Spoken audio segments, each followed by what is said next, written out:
How's it going, everyone? In today's video, I'll show you the best Wooting keyboard setting for Geometry Dash. So the first thing that you want to do is to head over to your web browser, and then we want to get the official application for Wooting in order to customize our Wooting keyboard. So from there, just go ahead and get the official application, and it will simply look something like this after being connected with your Wooting cable. Now, on the quick setting, you want to go ahead and set the following setting.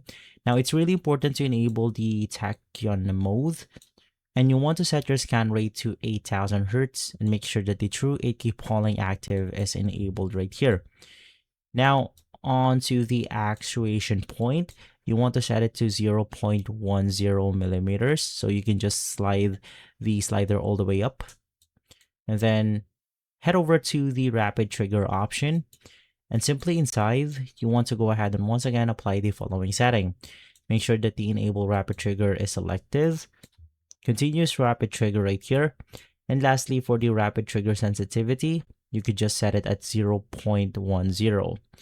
And simply from there, you're good to go. This is the current best setting for Geometry Dash players out there.